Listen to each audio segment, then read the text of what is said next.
किसी और की बुक्स परचेज करने की क्या ज़रूरत है, किसी का कोर्स लेने की क्या ज़रूरत है। क्या आप जो है फ्यूचर टीचर बनने वाले हो, क्या आपको किसी का कोर्स लेने की ज़रूरत है? मुझे नहीं लगता कि किसी को ज़रूरत है। मैंने तो नहीं लिया भाई किसी का कोर्स, लेकिन फिर भी मेरा क्लियर हो गया। Hello everyone, I welcome you all on this learning platform of teaching goals. उम्मीद है आप सभी लोग अच्छे होंगे। आज के वीडियो में डिस्कस करने वाली हूँ कि एचटेट में पीजीटी फिजिक्स का जो सब्जेक्ट है, फिजिक्स जो सब्जेक्ट है, उसको आप कैसे तैयार कर सकते हो।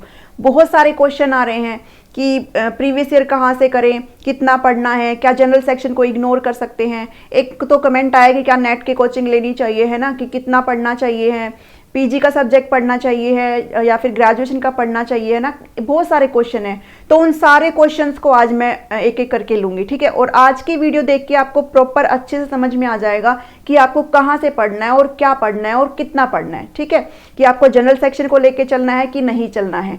तो पूरी वीडियो को अगर आप देखेंगे तो आपको सब कुछ अच्छे से समझ में आ जाएगा और बस उसके बाद फिर अपना पढ़ना शुरू कर देना, ठीक है। तो चलो भाई इस वीडियो को शुरू करते हैं। आप सभी को पता है कि इसका एग्जाम पैटर्न सबसे पहले देख लेते हैं। सीडीपी आपसे पूछा जाता है कितने नंबर का, 30 मार्क्स का।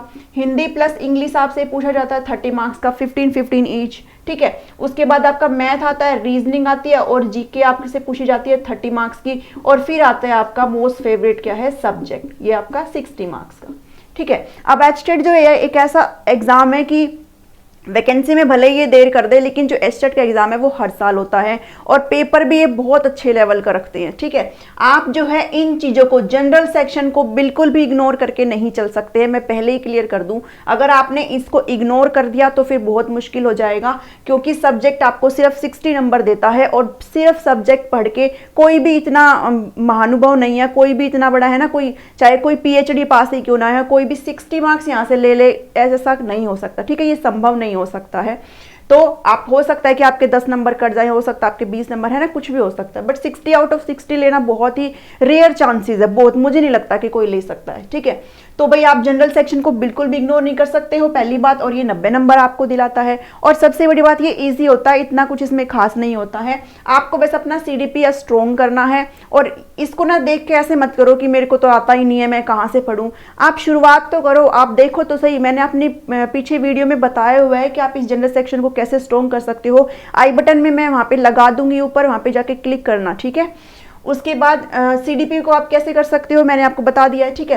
हिंदी इंग्लिश नॉर्मल आता है, थोड़ा ठीक ठाक लेवल होता है, इतना इजी लेवल भी नहीं होता है, बट किसी के अगर ग्रामर में अच्छी पकड़ है तो उसको कर लेगा। मैथ और रीजनिंग बहुत बहुत बहुत ही मतलब लो लेवल का आता है, अगर प्रैक्टिस पे करेंगे तो भी आपका हो जाएगा। इसको आप मेरे अकॉर्डिंग, जैसे मैंने किया था, मैंने तो इसको इग्नोर ही कर दिया था। मैं भाई इतना जो है 10 नंबर के लिए इसमें 4 से 5 क्वेश्चन तो आपके करंट अफेयर्स के आते हैं, वो आप ले सकते हैं अगर आप हरियाणा के इवेंट से अगर वाकिफ हैं तो। और 5 से 6 नंबर के लिए पूरी जीके पढ़ना है ना, और वो भी अब तो कम ही दिन बचे हैं, तो इसको तो मैंने इग्नोर ही कर दिया था। मैंने सिर्फ ये सारी चीज़ें जो है 80 मार्क्स के लिए पढ़ाई करी थी, ठीक है। उसके बाद अगर बात करूँ सब्जेक्ट की, तो अब देखो सब्जेक्ट की, कल भी मैंने एक वीडियो बनाई थी कि आप TGT साइंस को कैसे प्रिपेयर कर सकते हो। सेम मैं आज बताऊंगी कि भाई मैं ये नहीं कहती कि आप ये पढ़ो कि आप वो मत पढ़ो, है ना, पेपर मेरे से पूछ के नहीं बनेगा। तो आप क्या करो, सिंपल सी अगर मैं लैंग्वेज में बात करूँ आपसे, तो आप सभी को पता है इसमें क्या आएगा, फिजिक्स ही पूछा जाएगा, है ना। फिजिक्स है तो सिर्फ फिजिक्स पूछा जाएगा आपसे। आप फिजिक्स के लिए आपको क्या करना है कि आप 9th पढ़ो, 10th पढ़ो, 11th पढ़ो और 12th पढ़ो। ये 4 क्लासेस की जो फिजिक्स है ना, आप उसको इतना अच्छे से पढ़ लो, इतना स्ट्रोंगली आप इसको पढ़ लो कि आपके जो माइंड में सेल्फ कॉन्फिडेंस डेवलप हो जाना चाहिए कि यहाँ से अगर कोई क्वेश्चन आया तो मैं उसको नहीं छोड़ूंगा या नहीं छोड़ूंगी, ठीक है। इतना अच्छा आप जो है इसको पढ़ लो। और आप पढ़ सकते हो, अगर आप ये एचटेट PGT फिजिक्स अगर आप दे रहे हो तो आप PG हैं, आप पोस्ट ग्रेजुएट है और आप इन चीज़ों को पढ़ करके गए हुए हैं, तो ये इतनी बड़ी कोई तीर नहीं है, ठीक है। तो आप इसको आराम से पढ़ सकते हो। 9th और 10th के तो आप अगर 2-2 यूनिट भी एक दिन में निपटाओगे तो आराम से निपट जाएगा, ठीक है। बेसिकली बात आती है 11th और 12th की, इसमें भी कोई इतना डिफिकल्टी नहीं होती है, आप एक दिन में 1 यूनिट आराम से कवर कर सकते हो, ठीक है, अभी भी टाइम है। और अगर कोई फ्रेश कैंडिडेट है ना, तो वो सारा, मुझे नहीं लगता भैया अभी सारा पढ़ पाएगा। अगर आप पहले से पढ़ रहे हो तो आपको जो है पूरा अच्छे से हो जाएगा, या आराम से आप प्रैक्टिस भी कर सकते हो। लेकिन जो बिल्कुल फ्रेश है ना, जिसने अभी तक शुरुआत भी नहीं करी है, तो आप कोशिश करो कि आप ये तो अच्छे से पढ़ कर ही जाओ। अगर इसको नहीं पढ़ोगे तो फिर थोड़ा सा हिल जाएगा, है ना, थोड़ा सा डगमगा जाएगा चीज़ें। तो आप 9, 10, 11, 12 की फिजिक्स, अब कौन सी बुक लें, ये आती है एक सबसे बड़ा क्वेश्चन, कौन सा बुक लें, क्यों लेना है कोई भी बुक, जब आपके पास आपकी रेफरेंस बुक है जिससे आपने अपने टाइम में पढ़ाई करी थी, आप उन बुक्स को उठाओ ना, उन्हीं बुक्स को आप उठाओ। किसी और की बुक्स परचेज करने की क्या ज़रूरत है, किसी का कोर्स लेने की क्या ज़रूरत है, क्या आप जो है फ्यूचर टीचर बनने वाले हो, क्या आपको किसी का कोर्स लेने की ज़रूरत है? मुझे नहीं लगता कि किसी को ज़रूरत है। मैंने तो नहीं लिया भाई किसी का कोर्स, लेकिन फिर भी मेरा क्लियर हो गया, अपने ही बुक्स पढ़ करके हो गया। तो आप जो है अगर आपके पास बुक नहीं है तो आप किसी से उधार ले लो, है ना, हो सकता आप परचेज भी कर सकते हो, उसका फ़ायदा ही होगा आगे आपको। ठीक है, एनसीईआरटी की बुक्स आप खरीद सकते हैं, या फिर कोई भी आपकी जो रेफरेंस बुक्स है आप उसको परचेज करो, या फिर आपके पास होगी, मोस्ट ऑफ द कैंडिडेट के पास होगी जो आपने अपने टाइम में पढ़ी थी। ठीक है, एक आधे टॉपिक इधर उधर हो सकते हैं वरना सब कुछ वही है। ठीक है, तो आप अपनी बुक्स को उठाओ और उनसे पढ़ो। किसी का कोर्स लेने की कोई ज़रूरत नहीं है, किसी का जो पब्लिकेशन की बुक है वो लेने की ज़रूरत नहीं है। ठीक है, उसके बाद क्वेश्चन सिर्फ यहीं से ही नहीं आता है, कई बार पेपर अच्छे लेवल का बनता है तो आपका जो है ग्रेजुएशन से तो आता ही आता है। ठीक है, ग्रेजुएशन से तो कुछ परसेंट आता ही आता है, पीजी से भी डालते हैं कुछ क्वेश्चंस। ठीक है, और कई बार तो आपके नेट लेवल तक के भी डालते हैं। तो अगर आपको वहां तक नहीं जाना है, आपको लगता है भाई मेरे से नहीं हो पाएगा, अगर हो सकता है तो बहुत अच्छी बात, आप सारा पढ़ के जाओ, आपके अच्छे नंबर आएंगे।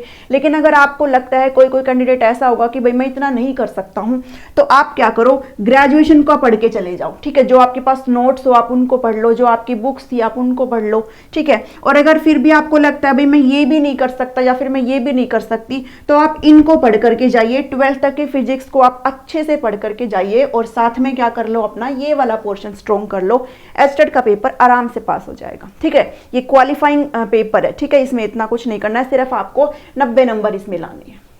कोशिश करो इसमें आपके 70+ मार्क्स आ जाए। ठीक है, इतना आप कोशिश करो। अगर आप इसमें थोड़ा सा छूट डालते हो तो आप इसमें कोशिश करो कि 70+ मार्क्स ले आओ और आ जाएंगे, आराम से आ जाएंगे। डेली बेसिस पर इनकी प्रैक्टिस कर लो। ठीक है, डेली बेसिस पर इनकी प्रैक्टिस कर लो। तो ये जो मैथ और रीजनिंग है ना, ये आउट ऑफ आउट मार्क्स भी आपको दे सकता है। मेरे आए हुए हैं, आराम से आए हुए हैं और सिर्फ प्रैक्टिस बेस पर आए हुए हैं। ठीक है, तो ये 10 और ये 10 नंबर, और यहाँ से ये भी आपको आउट ऑफ आउट दे सकता है अगर आपकी अच्छी पकड़ है तो, या फिर अगर नहीं है तो भी 25+ आपके आराम से इसमें आ सकते हैं अगर आप डेली बेसिस पर इसकी प्रैक्टिस कर रहे हैं, अगर आपका जो ग्रामर पोर्शन है वो अच्छा है तो। ठीक है, ये आराम से दे सकता है। रही बात इसकी, तो आपको इसमें भी PYQs बना करके जाने हैं। जो क्वेश्चंस आपको कहीं से भी मिले भैया, ढूंढो वहां से, जहां से भी मिले। अब है ना, दिन रात एक आपको करना है, जो कहीं से भी मिले वहां से अपना कर मारो। ठीक है, अच्छा बेस्ट ऑप्शन होता है PYQs बनाओ। ठीक है, PYQs अगर आप बनाओगे तो हो जाएगा। अपने नोट्स बनाओ, CDP के जो टॉपिक नहीं आता उस पर वर्क करो।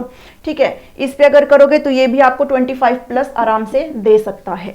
ठीक है, अब सब्जेक्ट आपको पता, मैंने बता ही दिया है कि आपको किसी का कोई नोट्स लेने की जरूरत नहीं है। ठीक है, 9, 10, 11, 12 की फिजिक्स पढ़ के जाओ, जिसका अच्छा है वो ग्रेजुएशन भी पढ़ के जाओ, जिसको और अच्छा कोई पढ़ सकता है तो आप PG का पढ़ के चले जाओ। ठीक है, इतना काफ़ी है, क्योंकि हमेशा ही क्वेश्चन नेट लेवल तक का नहीं आता, कई बार थोड़ा इजी भी बन जाता है। ठीक है, पेपर तो इतना कुछ नहीं है। तो मैं तो अपने हिसाब से आपको यही बताऊंगी कि आप अपना जनरल सेक्शन स्ट्रॉन्ग कर लो और आप जो है अपनी फिजिक्स को कम से कम 12th लेवल तक की फिजिक्स आपको पढ़नी, इससे कम पढ़ोगे तो फिर काम नहीं चलेगा। ठीक है, क्योंकि आप PG के लिए पढ़ रहे हो, आपको 9 से 12th पढ़ाना पड़ेगा। अगर आप स्क्रीनिंग में बैठते हो तो आपको जो है 12th तक की फिजिक्स तो आनी ही चाहिए है। ठीक है, तो आई होप कि आपको यहाँ से हुआ होगा क्लियर। नोट्स मेरे पास अभी है नहीं, होते तो मैं आपको दे देती, मेरे पास अभी कोई नोट्स नहीं है। इनके नोट्स हैं बट वो ना सब थोड़ा सा ना घोच पोच है, सब वो किसी को समझ नहीं आएगा। अगले साल हो सकता है कि मैं आपको फ्रेश अच्छे से प्रोवाइड कर सकूं, नोट्स अभी नहीं हो सकता।